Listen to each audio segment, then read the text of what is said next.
존경하는 국내외 시청자 여러분 반갑습니다. 11월 26일 손석희 TV의 오후 방송을 시작하겠습니다.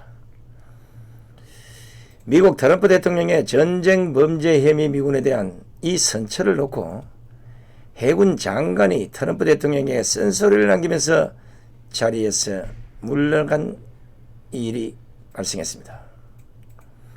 결국 경질된 스펜스 장관은 편지에서 이런 글을 남깁니다. 나는 양심상 미국 헌법을 지지하고 수호하기 위해 내 가족과 국기, 신념 앞에서 한 신성한 맹세를 어기는 명령에 복종할 수 없다. 이렇게 밝혔습니다. 이야, 이 대단한 글입니다. 그는 또 질서정연함과 규율은 우리가 외국의 압제에 대항해 몇 번이고 승리할 수 있게 한 것이라면서 불행하게도 나는 핵심 원칙인 질서정연함과 규율에 관해 더 이상 나를 임명한 최고사령관, 그러니까 이제 트럼프 대통령이 최고사령관과 같은 이해를 공유하지 않는다는 점이 분명해졌다. 이렇게 덧붙였습니다. 특히 그는 사임한다는 표현이 아니라 나의 해고를 인정한다는 문구를 적어서 트럼프 대통령 쪽에 불만을 표출하게 됐습니다. 이 사람뿐만 아닙니다. 콜린 그린 해군 특수전 사령관도 트럼프 대통령의 개입으로 에드워드 갤러거의 징계 절차가 중단될 경우 자리에서 물러나겠다는 강경한 입장을 밝혔다고 합니다. 그러니까 단순히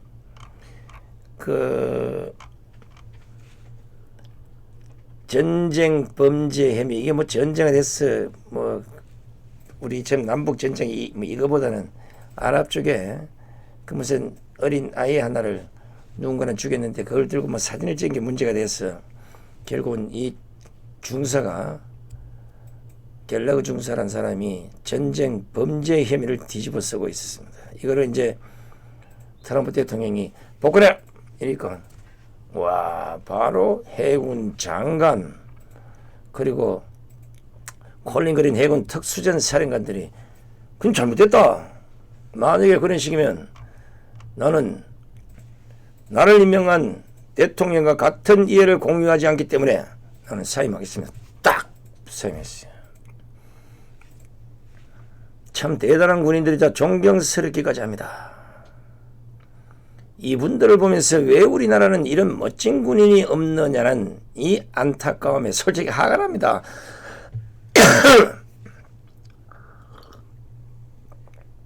문재인 정권 출범 이후에 지난 2년 6개월간 대한민국 군은 망가질 대로 망가졌습니다. 이런 군인들은 눈을 닦고 죽었다 깨어나도 대한민국에 찾아볼 수 없는 군인들입니다. 미국이 부러워서가 아니라 미국 군인의 그 군인 정신이 부럽다는 겁니다. 자, 미국 군인들은 이렇게 자신의 의사를 표현하고 아닌 건 아니라고 말하는데 우리나라 군인들은 어떻겠습니까? 여러분 아시다시피 김정은이가 지난 23일 새 완충 지역에서 포사국 훈련을 중지하기로 한 지난해 9.19 군사합의를 대놓고 위반한 일이 벌어지지 않았습니까? 심지어 이를 지시한 사람이 군인이 아닌 김정은이었다는 사실입니다. 서부전선 항린도 방어대를 시찰한 김정은이가 해안 포중대 2포에다가 목표를 정해주면서 한번 사격을 해보라고 지시했다는 것 아닙니까? 그리고 그것을 보란 듯이 25일 중앙통신을 통해서 해안포중대 군인들은 훈련하고 연마해온 포사격수를 남김없이 보여드렸다. 이렇게 뻔뻔하게 밝히기까지 했습니다. 더 가관인 것은 김정은이가 이제는 대놓고 포격까지 한다고 발악을 하고 있는데도 불구하고 9.19 남북 군사 합의 문서를 완전 휴지 조각처럼 찢어버린데도 불구하고 우리 국방부가 이를 알고도 은폐하려고 했다는 의혹을 받고 있는 것입니다. 우리 군은 이날 북한의 창린도 도발 사실에 대해서 SI 특수정보를 통해서 알게 됐다고 밝혔는데, 이것만 봐도 실시간으로 북한의 세평화수역 내 도발을 알고 있었던 것이 아니겠습니까? 자, 이러다 저러다 안 되니까 최은수 국방부 대변인이 같은 날 오전 정례 브리핑에서 이렇게 얘기를 합니다. 북한의 바로 그 포사격 시점이 문제가 되다 보니까 북한 포사격은 11월 23일 오전 중에 파악됐다, 이렇게 밝혀버렸습니다. 알고 있었다는 거예요. 그러나 군은 그동안 이런 사실을 항구하고 있다가 북한이 대놓고 포사격을 했다고 방송에서 공개해버리니까 그제야 9.19 군사합의를 위반했다고 공식 시인한 것으로 밝혀진 겁니다. 북한의 포사격 사실을 알고도 25일 북한 조선중앙통신 보도 때까지 숨겼다는 그 의혹에 대해서도 국방부 최 대변인이 말하는 걸 보면 참 답답합니다. 국방부 최수현 대변인, 저희가 정확한 판단을 내리기 위해 분석하는 와중에 북한 중앙매체의 발표가 있었고, 그것을 저희가 확인한 다음에 즉각적으로 유감 표명을 했고 항의를 한 것이라고 부인을 했습니다. 최 대변인은 이어 저희가 확인을 했고 곧바로 유감 표명을 했다면서 일각에서 말하는 지연이라든가 이런 것과는 좀 차이가 있다는 것을 다시 한번 말씀드린다고 해명을 했습니다. 그리고 최 대변인 오늘 오전 서해지구 군 통신선을 통해서 이번 북쪽의 해안포 사격 훈련에 대해 강력히 항의했다면서 국방부는 항의 내용을 문서로 만들어 북한에 팩스로 보냈다는 것입니다. 참 해명도 그렇고 말도 안 되는 얘기들을 지금 하고 있는 겁니다. 북한이 미사일 그동안 그렇게 쏘을 때 뭐 확인 중이다, 분석 중이다, 알아봐야 된다 이러고 유야 뭐야 다 덮였잖아요. 12건이. 그런 행동을 해왔는데 이런 핑계가 말이 되겠냐고요. 만약에 북한에서 이런 사실을 중앙통신을 통해서 발표하지 않았으면 그냥 묻고 가려고 했을 거 아니에요. 제가 오전 방송에서도 알려드린 바와 같이 북한의 연평도 피격 구주기인 바로 23일 서해 창린도에서 포사격 훈련을 실시한 것으로 확인된 것입니다. 그런데 국방부가 한 일이 뭡니까? 강력히 항의하고 항의 내용을 북한으로 팩스로 보냈다는 것이고, 청와대는 한 일이 입을 닫고 있는 것뿐입니다. 이 정권이 하루가 멀다고 북한이 미사일을 쏘아댈 때는 9.19 군사합의 위반 아니라면서 북한 편을 들지 않았습니까?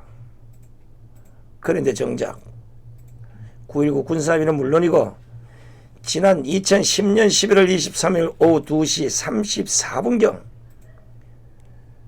애들레 연평도 부근에 수십 발의 해안포를 발사한 이른바 연평도 도병을 감행했던 그날 또 포를 쏘아대는데 왜 이런 식으로 대응합니까? 9년 전인 2010년 북한이 쏘아댄 해안포 가운데 수발의 주민들이 살고 있는 연평도에 떨어진 것이 벌써 잊었습니까? 꼭 미사일이 서울 한복판으로 날아와야 정신을 차리겠습니까? 굳이 미국을 비교하지 않더라도 우리 군은 9.19 군사합의를 대놓고 어긴 만큼 청와대에도 대놓고 버릇을 고쳐야 한다. 왜 말이 없느냐. 지시를 해달라. 이렇게 보고와 통보를 하고 다시는 그런 짓을 못하게 곧바로 대응포를 쏘았어야 하는 것 아닙니까? 만약에 청와대가 그런 하지 말라고 해도 무슨 소리 하십니까? 그동안 12번의 미사일을 발사해서 우리 국민들이 얼마나 불안에 떨고 있습니까? 그런데 이번 해안포 발사까지 이걸 그냥 묻고 가면 안 됩니다. 이걸 문제 삼아서 공격을 해야 됩니다. 이렇게 얘기하고 발사를 해버리고 옷을 벗는 멋진 군인다운 모습을 누가 보여주었습니까? 아무도 없잖아요. 그냥 청와대 눈치나 살피고 어떻게 하면 변명하고 국민들이 모르게 넘어갈 생각밖에 되겠습니까? 스펜서 그 해군 장관처럼 나는 양심상 미국 헌법을 지지하고 수호하기 위해 내 가족과 국기, 신념 앞에서 했던 신성한 맹세를 어기는 명령에 복종할 수 없다고는 못하더라도 국민의 생명과 영토를 수호하기 위해 나는 문재인의 그런 명령은 따를 수 없습니다. 그리고 사임하는 그 멋진 모습을 볼 수 있는 군인이 한 명도 없다는 게 너무도 실망스럽습니다. 시청자 여러분, 국민 여러분, 이런 군으로 과연 북한과의 전쟁 치를 수 있을지가 의문입니다. 아니 걱정입니다. 나라가 어디로 가고 있는 겁니까? 말로는 초전박설의 강력 대응인이 온갖 얘기를 하면서 실제 북한이 미사일이나 포를 쏘아대면 찍소리 못하고 변명하기에 바쁜 이 대한민국의 군, 이거 어떻게 하면 좋습니까? 제가 예단하건대 조만간 북한은 보란듯이 연평도 도발 같은 짓을 할 것입니다. 미국에는 입으로 도발하고 우리에게는 실탄으로 도발할 것이란 겁니다. 바로 김정은이 문재인 정권은 물론 우리 군의 나약함을 이미 읽었기 때문에 그런 현상이 벌어질 수 있다는 겁니다. 진짜 답답합니다. 북한의 크고 작은 도발에 대해서 청와대, 국방부, 합동참모본부, 국가정보원 거기서 보여준 행태는 북한을 감싸고 있는 인상을 주는 것도 모자라서 우리 방위망에 구멍이 난 게 아니냐는 국민적 의혹마저 들게 합니다. 국민 여러분, 정신 차리셔야 됩니다. 아직도 문재인 정권이 너무나 잘한다고 생각하시는 그런 국민이 있다면 깨어나십시오. 이거는 여야를 막론하고 좌파 우파를 떠나서 대한민국 국민의 목숨과 영토가 달린 문제입니다. 어떻게 이럴 수가 있습니까? 포가 직접 국민들 머리 하나에 와서 박혀야 그때 정신 차리겠습니까? 제발 정신들 차리시기 바랍니다. 다음 소식입니다. 혹시 이 방송을 시청하는 분들께 한 가지 여쭤보겠습니다. 청와대나 정부청사, 국회 앞, 이 관공서 등에 가보면 마치 철거민이 쳐는 듯한 천막 텐트 같은 것을 많이 보았을 겁니다. 한번 사진 제가 몇 카트 현장에서 직접 찍어온 곳인데 한번 보십시오. 한 두 카트는 좌파들이 청와대 올라가는 그 길에 온갖 텐트를 쳐둔 그 모습이고, 하나는 정강훈 목사가 이끄는 그 수많은 기독교 신자들 그리고 일반 국민들이 그 길바닥에서 철회농상하면서 그 혼입을 하나 덮고 추운 밤에 잠을 자고 있는 모습입니다. 이 정부청사나 청와대, 이 국회 앞, 관공서 이런데 보기 흉할 정도로 비닐 같은 것으로 둘러치고 온갖 잡동사니를 갖다 두었는 이 모습이 제가 보기에는 난민촌 정도로 생각하면 될 것 같습니다. 이런 것들의 대부분은 민노총 또는 좌파들이 직업처럼 농성하고 있는 장소들입니다. 전 정권은 그렇다 치고 이런 자들이 문재인 정권 들어서서 더 난리를 치고 있어도 문재인 정권 경찰은 철거를 하라거나 강제로 철거를 하지 않았습니다. 그런데 청와대 앞에 반정부 노숙 농성에 정강훈 목사가 미웠던지 아니면 지금 단식 농성을 하고 있는 한교안 대표가 미웠던지 어찌됐든 갑자기 청와대가 유감을 표명합니다. 그랬더니 청와대 유감 표명한 지 단 하루 만에 경찰이 이곳에 대한 집회 제한 통보를 하고 나섰습니다.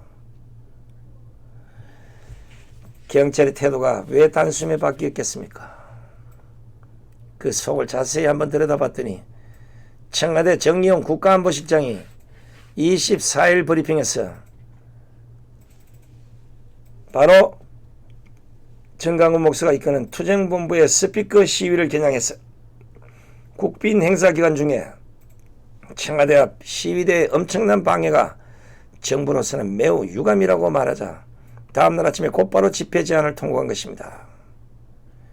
이게 무슨 얘기냐 하면 한 아세안 특별 정상회의 참석차 방한했던 하산을 볼키아 플라이 국왕의 24일 공식 한영 행사가 청와대에서 열렸는데 집회 소음이 너무 크게 울려 퍼진 데 대해서 청와대가 유감의 뜻을 밝힌 겁니다. 좀 더 크게 하지 그랬어요. 에휴. 정의용 실장은 이것 때문에 이날 기자들과 만나서 양식 있는 시민이라면 과연 그런 것이 적절한 행동인지 되물어보시기 바란다고 했는데, 그럼 제가 정의용 실장에게 한번 물어보겠습니다. 북한이 우리에게 위협적이지도 않다. 그리고 그동안 좌파들의 집회에 대해서는 아무 소리 안 하고 있다가 그거 한번 했다고 해서 당신의 입으로 양식 있는 시민이라면 과연 그런 것이 적절한 행동이 되물어 보시기 바란다. 이렇게 말했는데 제가 되묻습니다. 양식 있는 정권이라면 과연 그런 것이 적절한 행동인지 문재인에게 한번 되물어 보시기 바랍니다. 이건 이 정권의 자업자득입니다. 이렇게 된 모든 것이 박근혜 대통령 불법 탄핵을 하면서 당시 좌파들에게 유리한 쪽으로 매사 만들어 주다 보니까 자업자득 부메랑이 되어서 이렇게 되돌아온 것 아니겠습니까? 하산을 볼키아 브루나이 국왕의 24일 공식 한영식에서 집회 소음 때문에 엄청난 방해가 정부로서는 매우 유감스럽다는 말씀인데, 그럼 좌파들이 지랄 발광할 때는 왜 입을 닫고 있었냐, 이걸 묻고 있는 겁니다.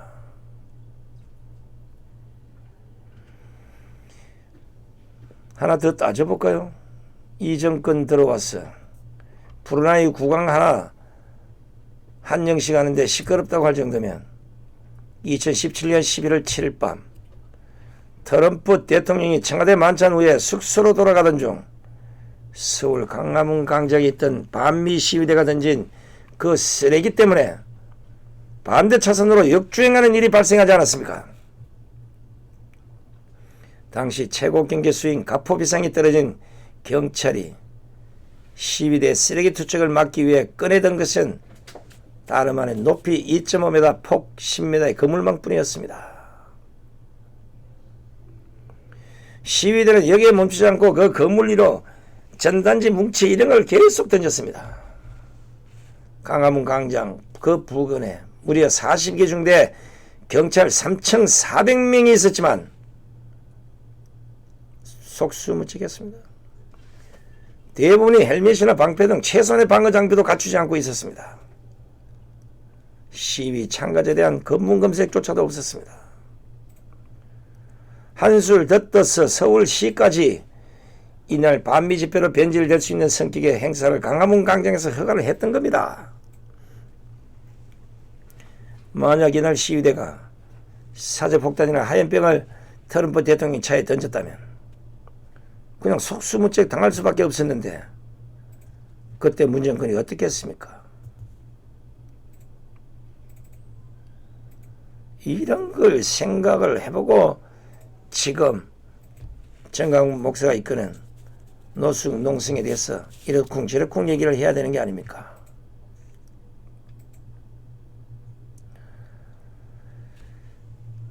이게 왜 문제를 삼냐 이러면 이미 이런 문제가 될 것으로 우려가 돼서 2, 3일 전부터 언론들이 경찰에 신고된 서울도심 반미 집회 시위만 50건이 넘고 민주노총 주도로 20여 개 220개 단체가 모인 노트럼프 말도 잘 안 되네.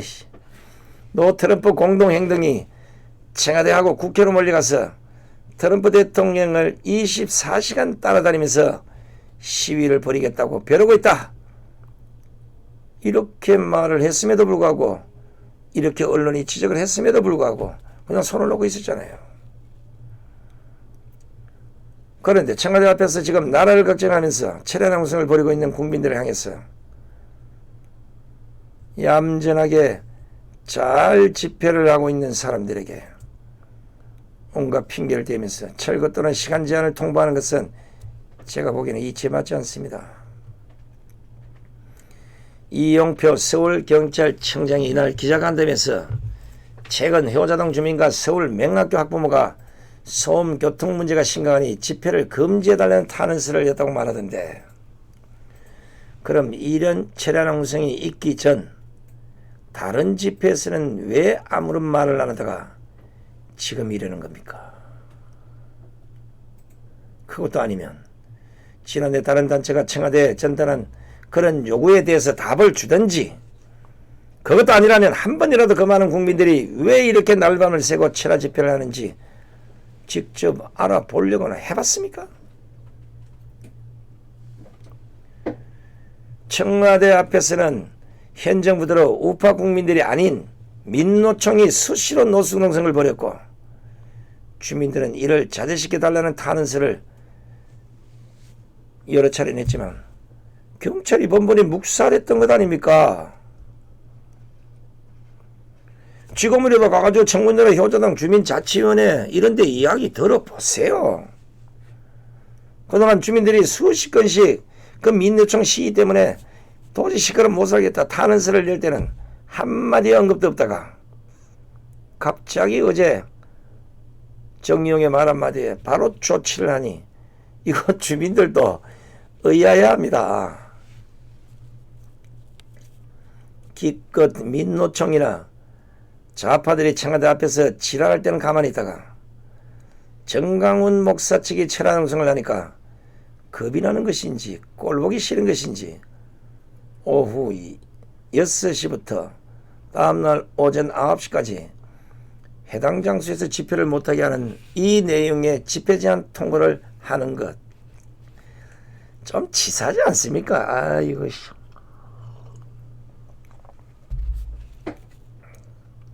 이 청와대나 경찰이 민노총도 같은 통보를 했다고 하는 것은 제가 보기에는 결국 정강훈 목사 측의 집회를 못하기 위한 구색 맞추기밖에 안 되는 것이잖아요. 내 쫓으려고 여기서는 왜 우리 막을 하니까 딱 구색 맞추려고 당신들도 같이 좀 나가. 이건 지금까지 계속 했으니까. 이것도 청운동 효자동 그 주민들에게 직접 물어보라고. 민노총이 그렇게 시끄럽게 집회할 때는 뭐라 째가고 있다가 보수단체가 집회하니까 바로 조치하는 것 아니냐, 오히려 우리 편을 들어주더라고요.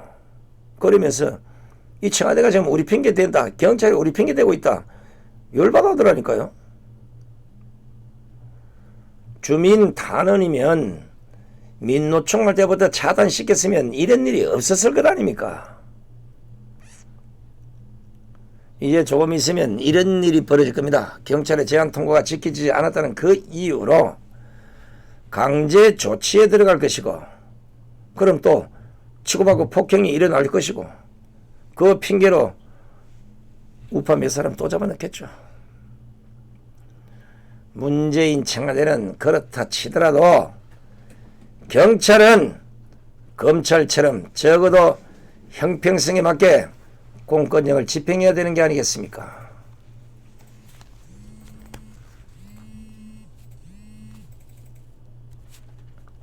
한참 방송하는데 제가 내 앞에서 몇 번 안 오자고 지금 아이고 전화를 막 해야 되네요. 이건 좌파들이 실컷 소리 지르고 지랄하게 내뱉었다가 뒤늦게 정강훈 목사, 철야농성, 한교안 대표의 단식농성 이게 막 심각해지니까, 그리고 볼 때마다 눈에 가시처럼 보이니까 이 핑계 잘 떼서 이래저래 갖다 붙여서 지금 내쫓으려는 거 아닙니까? 진짜 양심적으로 얘기 한번 해봅시다. 누가 진정으로 나라를 걱정하는 이 집회를 청와대 앞에서 하고 있는지. 이렇게 될 때까지 경찰은 그동안 사실상 이런 거 방치해 왔잖아요. 청문 효자동 주민들의 거듭된 그런 민원 경찰이 어떻게 했습니까? 법이 집회를 허용하고 있어서 경찰이 임의로 막으면 오히려 위법이라는 이런 이유를 대놓고 이제 와서 정의용이 말 한마디에 그런 행동을 하는 경찰, 과연 검경 기소유지권 이거 생각해 봐야 되지 않습니까? 검찰처럼 저렇게 잘하는데 경찰이 이래서 되겠습니까? 오죽 급했으면 청문동 효자동 주민들보다 서울 맹학교 핑계까지 되는지 물론 이해는 됩니다만 이건 아니죠. 청와대 앞에 100m 규정도 그렇고 집회와 관련한 모든 것은 좌파들의 논리대로 만들어진 것이니까 이런 것 정도는 경찰이나 청와대가 감수해야 되는 거 아닙니까? 우파가 언제 이런 요구한 적 있습니까? 100m 규정이나 뭐 이런 것도 전부 박근혜 대통령 불법 탄핵할 때 좌파들이 어거지로 지랄을 해서 다 만들어 준 게 오늘 이 모양 이 꼴이 아니냐고요. 그러면 생각을 해보십시오. 이걸 만들어 놓으면 언젠가는 우파가 청와대 앞으로 쳐들어올 거다. 이 감안했을 거 아니냐고. 그런 감수 정도 해야 그게 또 정권이지. 그때는 오만 악법이랑 악법은 다 갖다 사용해서 나라를 이 모양 이 꼴로 만들어 놓고 이제 망가진 나라를 구해보려고 청와대 앞에서 정신 좀 차려라. 당신 가지고 안 된다. 이런 식으로 소리 좀 지른다고 민폐다 시끄럽다 뭐 어쩌고 저쩌고. 지금도 똑같습니다. 전국에서 크고 작은 집회의 90% 이상은 모두가 민노총이나 좌파들의 집회입니다. 그런데 10%도 안 되는 1%도 안 되는 이런 집회를 탄압하는 이 문재인 정권, 그리고 문재인 정권의 경찰, 국민 여러분, 이게 바로 민주주의가 아닌 공산주의로 가는 표본입니다. 크고 작고의 문제가 아니라 어디에선가 조금씩 붉게 물들어가는 그 꼬라지를 국민들께서는 두 눈으로 똑바로 보셔야 됩니다. 그렇지 않고는 결국에는 이들이 만들어놓은 프레임, 이들이 만들어놓은 함정, 이들이 끌고 가고 있는 그런 프레임에 갇혀서 우파가 공멸할 수 있습니다. 제가 오전 방송에 얘기했지만 이해찬이 왔어, 정동영이 왔어, 좌파들 누가 왔으라도 한교안 대표가 이제 단식을 멈추십시오. 앞에서는 말하지 뒤로 돌아서 봐요. 금방 씹어댑니다. 그게 아니고 어쩌고 저쩌고 오만 핑계를 대서라도 일단은 요 순간만은 면해보자는 게 좌파들 머릿속에 딱 박혀있는 겁니다. 이거 절대요. 좌파들은 흔히 얘기가 약한 자에게는 엄청나게 강합니다. 그러나 강한 자에게는 오만 술수를 다해서 거짓말하고 초를 치는 겁니다. 제가 방송할 때마다 거짓말 이런 얘기를 많이 하는데 실제 좌파들하고 같이 놀아봐요. 대부분 다 거짓말이요. 그런데 그 거짓말을 하면서도 그걸 거짓말인지 모르고 한단 말이에요. 전문용어로 학정편향증 이렇게 얘기하지만 거짓말을 하는데도 진실인 줄 알아. 야, 그거 이거 아니고 이렇게 된 거 아니야. 그 녹차 아니고 보리차야 이렇게는.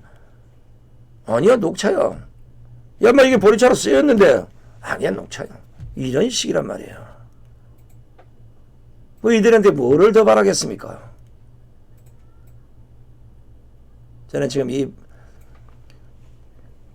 문재인 정권의 이 집회를 바라보는 이 시각, 이게 언론이 다 만든 결과물입니다. 왜냐하면 우파 집회에서는 어떤 집회를 해도 어디 방송 하나 어디 신문 하나 제대로 내주지 않다가 요즘 와서 이제 한두 번씩 내주기 시작하지만 오로지 작든 크든 온갖 좌파 집회만 중계방송하듯이 심지어 5명 모여도 10명 모여도 이런 식의 내구조를 바꿔놓은 이 기레기 언론들이 문제라는 겁니다. 제발 대한민국에서 기레기 언론, 좌파 빨갱이들, 종북 좌파들, 그리고 주사파들, 어휴, 큰 오대 한 열차에다가 한 2천만 명만 태워서 북한으로 보냈으면 좋겠어요. 그러면 인구 밀도도 비슷해질 텐데. 그러면 좌파는 좌파끼리 북한 살고 우파는 우파끼리 남한 살고 그러면 꼬먹고 알먹고 아닌가? 제발 누가 국회에서 북한으로 가서 살 수 있는 이민법을 제정을 좀 하셔서 좌파들을 대상으로 그 지원 좀 받으십시오. 그래서 북한으로 보내줍시다. 지상천국이고 그렇게 좋아하는 김정은이 되고 있고 저거들이 좋아하는 모든 룰이 다 북한에 있는데 왜 어설프게 남한에 남아서 주한미군 철수하라, 뭐 우파들 집회하는 거 철수하라 이런 식으로 압박을 합니까? 나라 더 망하기 전에 이들을 북한으로 보내줍시다. 지금까지 선상TV를 시청해 주신 시청자 여러분 대단히 고맙습니다. 안녕히 계십시오.